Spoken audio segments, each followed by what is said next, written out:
Hi అండి, welcome back to our channel. Already మన ఛానల్ని ఫాలో అవుతున్న వాళ్ళకైతే తెలుసు.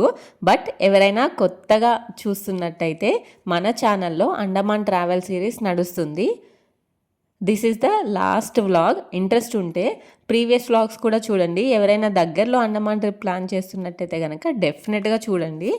So coming back to the video, Neil Island నుంచి మేము మళ్ళీ పోర్ట్ బ్లేయర్ వెళ్తున్నాము. అక్కడ 1 డే స్పెండ్ చేసి నెక్స్ట్ డే ఇంకా బ్యాక్ టు హైదరాబాద్ అనమాట. పోర్ట్ బ్లేయర్ వెళ్ళడానికి మనకి ఫెర్రీస్ ఉంటాయి.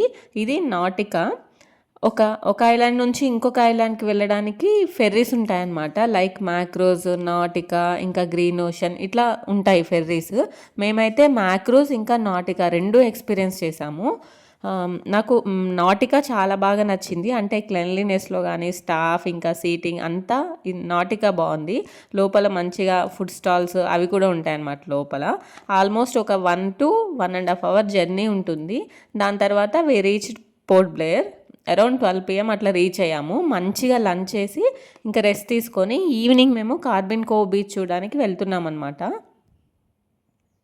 ఇది ఈ కార్బిన్ కోవ్ బీచ్ మరీ అంత సూపర్గా ఏం లేదు. అంటే లైక్ నీల్ ఐలాండ్లో, హ్యావ్లాక్ ఐలాండ్లో అక్కడ మంచి సీనిక్ బీచెస్ చూసొచ్చాక ఇది జస్ట్ నార్మల్ అనిపిస్తుంది అనమాట. సో మీకు టైం లేకపోతే you can completely skip this beach. మాకు కొంచెం టైం ఉంది కాబట్టి ఇది కూడా కవర్ చేసేసాము. ఎలిఫెంటా బీచ్లో కనుక ఎవరైనా యాక్టివిటీస్ మిస్ అయితే మళ్ళీ ఇక్కడ ఉన్నాయన్నమాట. ఇక్కడ ట్రై చేయొచ్చు. పారాగ్లైడింగ్, జెట్ స్కై రైడ్ ఇట్లాంటివి కొన్ని ఇక్కడ ఉన్నాయి. ఒకవేళ అక్కడ మిస్ అయితే మళ్ళీ ఇక్కడ కవర్ చేసుకోవచ్చు అనమాట. ఎక్కడికి వచ్చినా ఈ ఫుడ్ గోల తప్పదా మమ్మీ నాకు అన్నట్టు నా కొడుకు. కరెక్టే కదా, మనకి ఎక్కడికి వెళ్ళినా మనం ఏదో ఒకటి తినిపించాలని ట్రై చేస్తూనే ఉంటాము. ఎందుకంటే ట్రావెలింగ్లో బ్రేక్ఫాస్ట్, లంచ్, డిన్నర్ ఇట్లాంటివి మనం కుక్ చేసి పెట్టలేము. అక్కడ ఏవి దొరికితే అవే తినిపించాలి. అందుకే స్నాకింగ్ విషయంలో ఖచ్చితంగా ఉంటాం మేము. లైక్ డైలీ ఒక బాయిల్డ్ ఎగ్ ఇంకా ఎనీ ఫ్రూట్, ఈ రూల్ మాత్రం అస్సలు వదిలిపెట్టము. అవైతే ఎక్కడన్నా దొరుకుతాయి. సో అలాగే మనం కూడా ఇంటి నుంచి తీసుకెళ్ళిన స్నాక్స్ లైక్ పూల్ మాక్ కానీ స్నాక్స్ కానీ డ్రై ఫ్రూట్స్తో చేసిన ఏమైనా స్నాక్స్ కానీ ఇట్లాంటివి క్యారీ చేస్తే ఇంకా బెటర్. సరే, ఇంకా అక్కడ మంచిగా టైం స్పెండ్ చేసినాక అక్కడ దగ్గరలో ఒకటి సాగరిక అని ఒక షాప్ ఉంటుందన్నమాట. అక్కడికి వెళ్ళాము. ఇక్కడ ఆల్ షెల్స్, కోరల్స్, పర్ల్స్తో చేసిన వాటితో home decor, jewellery, key chains ఇంకా ఫ్రిడ్జ్ మ్యాగ్నెట్స్ ఇలా అన్నీ దొరుకుతాయి. బట్ టూ మచ్ కాస్ట్లీ ఉన్నాయి. మనకు ఒకవేళ ఇవే ఐటమ్స్ బీచ్ సైడ్ చిన్న చిన్న స్టాల్స్లో తీసుకుంటే చాలా తక్కువకి దొరుకుతున్నాయి. అక్కడ టైం ఉంటే మాత్రం అలా ఎక్స్ప్లోర్ చేసి తీసుకోవడమే బెటర్. లేదు ఇంకా అసలు మేము ఎక్కడ షాపింగ్ చేయలేదు, ఇదే లాస్ట్ డే, టైం లేదు అంటే వాళ్ళకి ఇది బెస్ట్ ప్లేసే అని చెప్పొచ్చు. 1 stop డెస్టినేషన్లా ఉంది. బట్ అన్నీ దొరుకుతాయి కానీ కొంచెం కాస్ట్ ఎక్కువ ఉన్నాయి.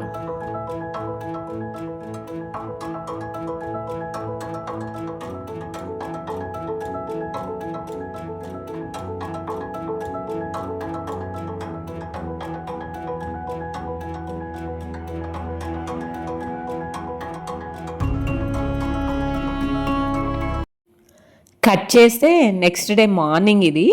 ఈరోజు మాత్రం మేము ఫ్రీ బ్రేక్ఫాస్ట్ని రిలాక్స్డ్గా ఎంజాయ్ చేసాము. అంటే ప్రతి స్టేలో మాకు బ్రేక్ఫాస్ట్ ఫ్రీనే ఉంది. బట్ డైలీ ఏదో ఒక ప్లేస్కి వెళ్ళాలి అనే హడావిడి ఉంటుంది కదా, ఆ హడావిడిలో ఫుడ్ని అంతగా ఎంజాయ్ చేయలేకపోయాము. ఈరోజు మాత్రం మేము రిటర్న్ హైదరాబాద్ వెళ్తున్నాము. దట్టు మా ఫ్లైట్ ఆఫ్టర్నూన్ 1కి ఉంది. So we have lots of time అనమాట. మంచిగా ఈ 5 days చూసిన ప్లేసెస్ అండ్ ఎక్స్పీరియన్సెస్ గురించి మాట్లాడుకుంటూ ప్రశాంతంగా తిన్నాము. ఇంకా కొంచెం టైం ఉంటే నెక్స్ట్ నియర్ బై ఒక మ్యూజియం చూడడానికి అయితే వెళ్ళామన్నమాట.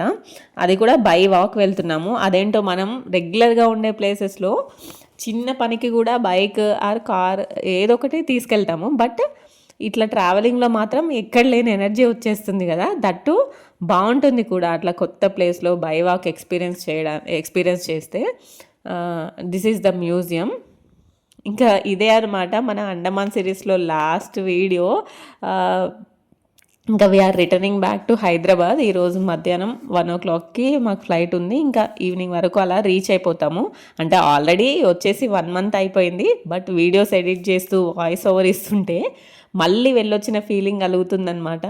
జనరల్గా అందరికీ ఏం చేస్తారు, వెళ్ళగానే ఫుల్ అడాప్ట్ చేసేసుకుంటారు ఆ ప్లేస్ని. బట్ నేను మాత్రం వెళ్ళాక కొన్ని రోజులు సెటిల్ అవ్వడానికి, తర్వాత ఎక్స్ప్లోర్ చేయడానికి అంతా అయిపోయాక that last 2 days of the trip ఉంటుంది కదా, అప్పుడు నాకు ఆ ప్లేస్తో ఫుల్ కనెక్షన్ వచ్చేస్తుంది అనమాట. ఇంకా బాధేస్తుంటుంది, రేపైనా వెళ్ళిపోయేది, ఈ రోజైనా వెళ్ళిపోయేది, అట్లా అని బాధ అవుతుంటుంది అనమాట. ఎనీహౌ వెళ్ళేది ఎలాగో మన ఇంటికే కదా.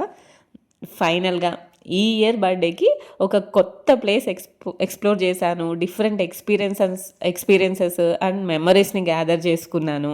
లైక్ లాస్ట్ 2 years నుండి ఏదైనా అకేషన్స్ లైక్ బర్త్డేస్, యానివర్సరీస్ ఇలా వస్తే రొటీన్గా కేక్ కట్ చేయడం లేదా ఏదైనా డిన్నర్ ప్లాన్ చేయడం ఇలా కాకుండా కొత్త ప్లేసెస్కి వెళ్ళాలి ఆర్ ఏదైనా కొత్తగా ట్రై చేయాలి అన్న దాంట్లో ఉన్నా అనమాట. లైక్ నేనే కాదు, మోస్ట్లీ నా ఏజ్ గ్రూప్లో ఉన్న వాళ్ళు, ఇలా చిన్నపిల్లలతో ఉన్న వాళ్ళందరూ, అంటే నాకు తెలిసిన కొంతమంది కూడా ఇలాగే థింక్ చేస్తున్నారు. ఎక్కడికన్నా వెళ్దాము, ఏదైనా ప్లాన్ చేద్దాం పిల్లలతో సరదాగా, ఇలాగే ఉంటున్నాయి అన్నమాట మా డిస్కషన్స్ అన్నీ. సో అలాగే పిల్లలు కూడా, పిల్లలతో మనం కష్టం అని అనుకోకుండా, వాళ్ళు ఎలాగో ట్రావెల్ ఫ్రెండ్లీ ఉండరు, మనమే వాళ్ళని ట్రావెల్ ఫ్రెండ్లీ చేసుకోవాలి మనకి ఓపిక ఉన్నప్పుడే. అలాగే పిల్లలు కూడా ఆక్యుపై కాకముందే, అంటే వాళ్ళు సర్టన్ ఏజ్ వచ్చాక వాళ్ళ అకాడమిక్స్లో ఆర్ వేరే యాక్టివిటీస్లో బిజీ అయిపోతారు, లేదా వాళ్ళ ఇంట్రెస్టెస్ వేరే అయిపోతాయి అన్నమాట.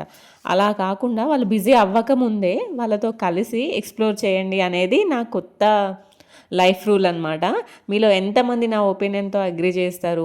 ఇంకా coming back to this video, return అయితే డైరెక్ట్ ఫ్లైట్ కాదు మాది, మధ్యలో చెన్నైలో లే ఓవర్ ఉందనమాట. కొంచెం ఫ్లైట్లో స్నాకింగ్ చేసాం కాబట్టి చెన్నైలో కంప్లీట్గా లంచ్ చేసేసాము. లే ఓవర్ ఫ్లైట్ వల్ల మాకు కొంచెం రావడానికి నైట్ అయిపోయింది అనమాట. హైదరాబాద్ వచ్చేసరికి అరౌండ్ 7 PM అలా అయింది. ఇంకా చాలా బాధగా అండమాన్ని వదిలిపెట్టి బాధగా హైదరాబాద్ వచ్చిన మాకు హైదరాబాద్ ఎయిర్పోర్ట్ అంతా మంచి క్రిస్మస్ వైబ్తో చీరప్ చేసినట్టు అనిపించింది అనమాట. ఇంకా ఇంతే ఈ వీడియో. That's all for you guys. Bye bye, see you, take care.